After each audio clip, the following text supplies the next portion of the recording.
Hey guys, I'm the 50s Kid. This is the Black Savage. It's a 2004 325 Ci. We're gonna get back to the painting on it. I wanna close up this project and get it all over and done with. But there are some challenges that we need to overcome. I think in this video, it's primarily gonna be about how to install a new fender on an E46. But I just wanna kind of take you through what kind of has to be done and why I'm doing that. So anyway, let's get started. So the problem with this existing fender is that it kind of got a little tweaked. It got pinched down here and popped out up here, and this line has been a little bit above where the hood line is. Now I've taken the time to sort of press it down, and I kind of loosened up the bolts along the fender and tried to bend it a little and tried to get this fender to work. But I don't think ultimately it's going to be possible, and I think I'm going to throw on the fender I have. You know, this is where I had that tape on when I was sanding this side, and I guess I was covering up like a scratch right here that's actually down into the metal. So I would need to put, if I was going to use this fender, I would need to put filler in that, and then I would need to prep this whole fender and, you know, do my paint into it, which is, I think, what I'm going to end up doing, even putting the new fender on, because I think ultimately it'll make for a nicer job, and it's what you're supposed to do. You know, not only do you want to blend your color into this fender just so you have a good color match, but you know, I think that with the particular state that this paint is in, I think that there's going to be a noticeable difference between a freshly painted hood here and a sort of not freshly painted fender on this side, and then particularly on this side as well. You probably can't see it very well in here. I will pull the car out into the light later on, but ultimately I can tell the paint on here is not that great, and it would be better to blend the paint into this panel and then, you know, clear coat the whole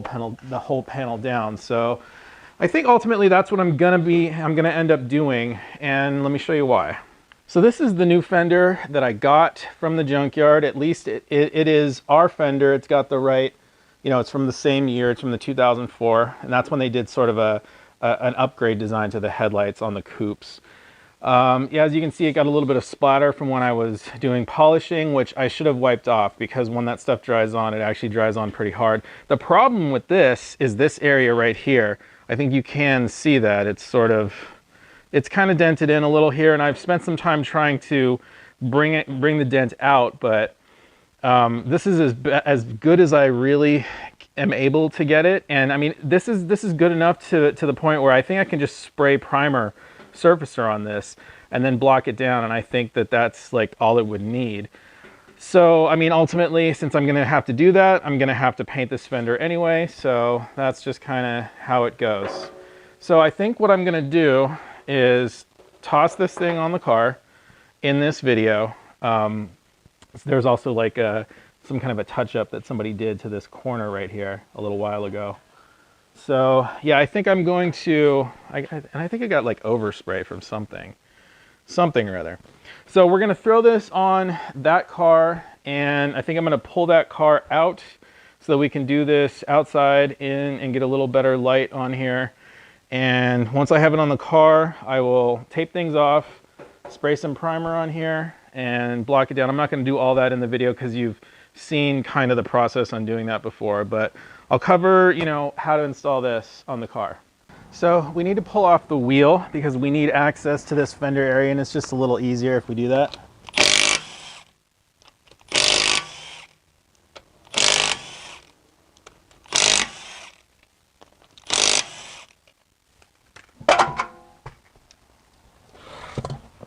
So we're gonna need to get the bumper off. The only thing you really need to do is, if you have this screw right here, go ahead and remove it. It should be a number 8. Obviously I'm missing it on this side. Then we'll remove some screws from the bottom and then the main bumper screws. So it looks, there should be one here and one here. It looks like I don't have either of those two screws on this side, but I do have both of them on this side. Those are both 8s. So that'll come free right there. And then you've got T50s, one under each side here.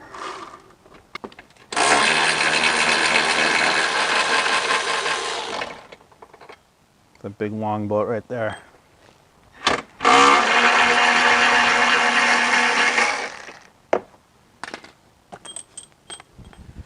simple matter of removing this and then just disconnecting the electrical connectors, which is sometimes super tricky to do one-handed, two-handed. Sometimes you need four hands. So the reason you need to remove the bumper is because of this right here. The bumper hooks into this, and this is attached to the fender, so you got to remove it in order to do that. Now we just need to remove the light, which normally there should be two 8mm on top, and then, yeah, two from underneath. That's another reason you need to remove the bumper. You need to get those off. Okay, I only have one down there. This is just pretty simple, just disconnecting wiring harnesses, unplugging them in the back here. They put them all on the wrong sides, I think. So we've got an assortment of fasteners on this. There are 3 plastic fasteners right here, and they've got these little things in the center. If we just push them in with a little punch, we then should be able to get these off.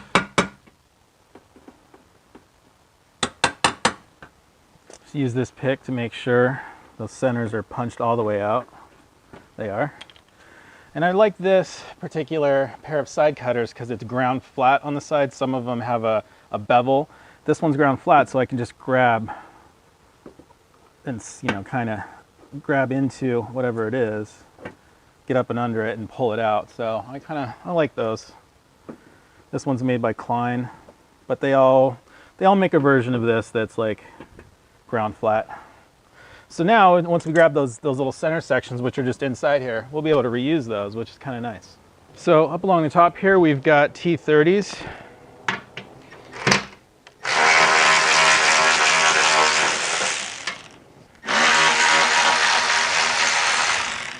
And there's one final one up in the back that's like underneath a piece of plastic that you just kind of have to fold back. So yeah, it's this one right in here. Just kind of lift this up without breaking it, hopefully.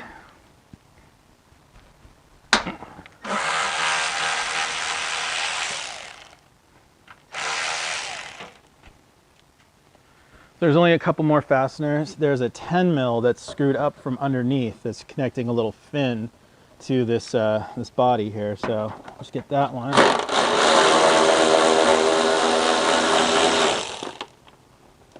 that's all that one was. You see we're loose in the front there. Now there should be 2 more fasteners in the back. So you should be able to see that there's one that we get to from inside the car with the door open. So there's that one. And now you can see there's another one down here at the bottom, which is coming through from the other angle. That's why we needed to take off those 3 little plastic rivets, because we'll need to sort of take this back, take this out. And it looks like this is kind of torn away right here for me, which is going to be helpful.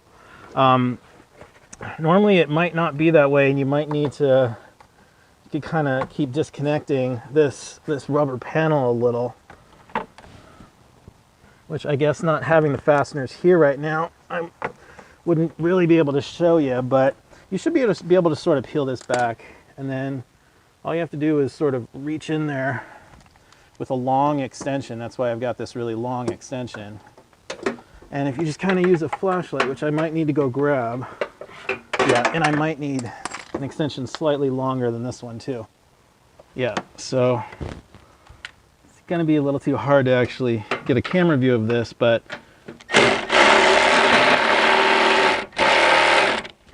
come on.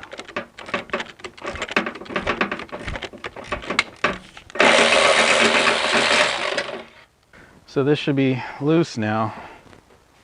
We should be able to get it off.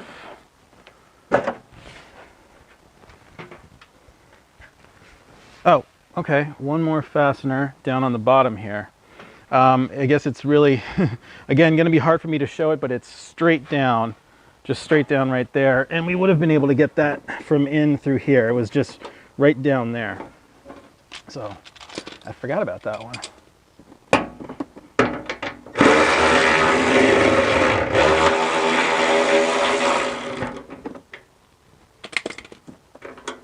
So there's that one. This one was on the inside. The one on the inside is a really short one.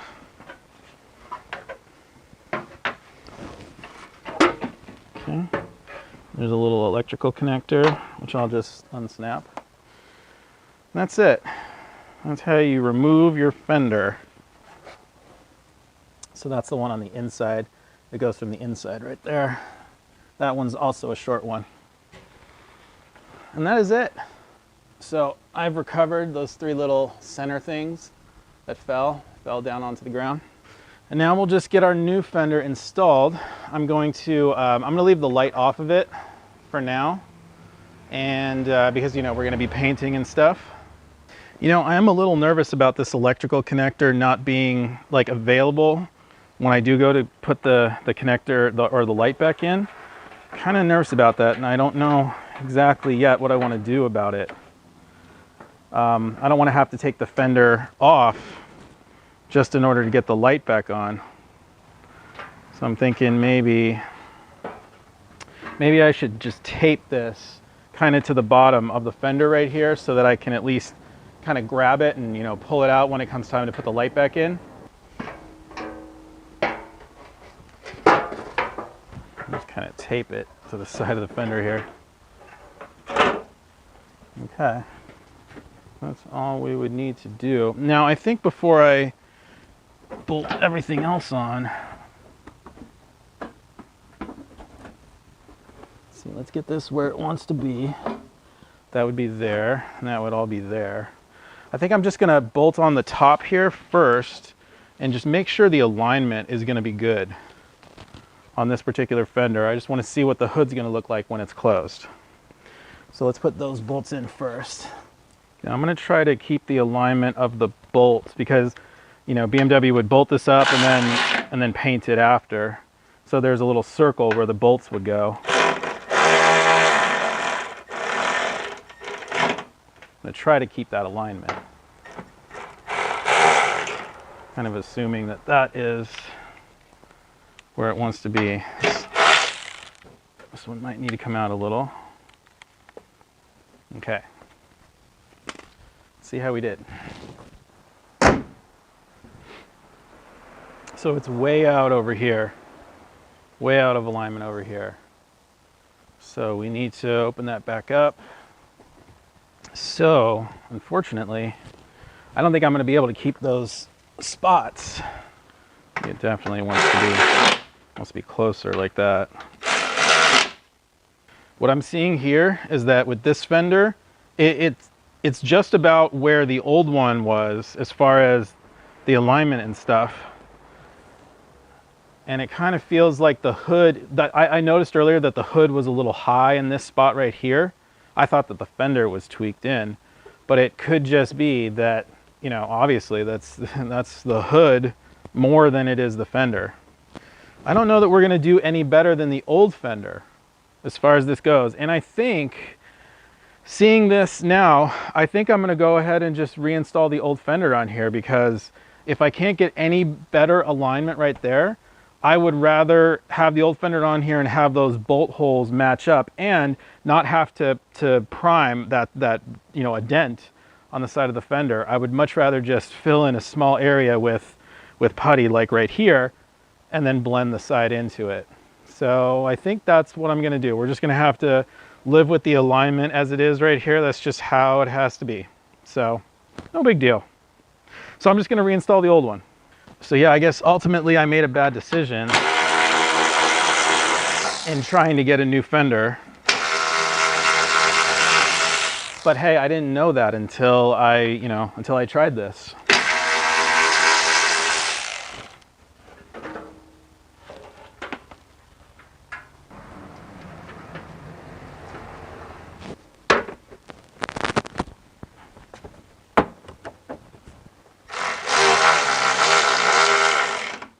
Just going to try to approximate the position that it was in before, and our alignment should be good. Yeah, I mean, we got the same exact alignment here, so we're just going to go with that. So we have this long one.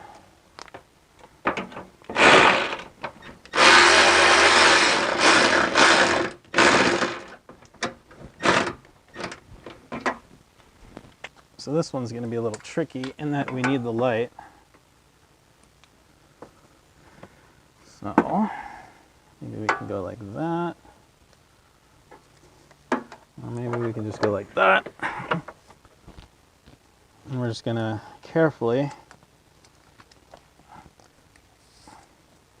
insert this into the general position, general area. Get it started. Yeah, right about there.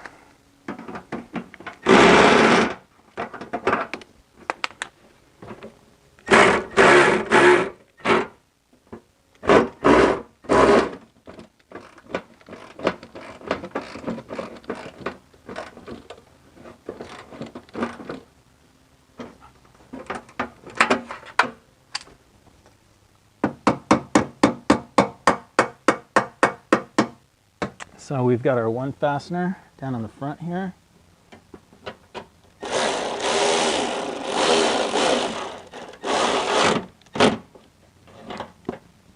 Okay, that one should be good. I'm gonna toss the light back in.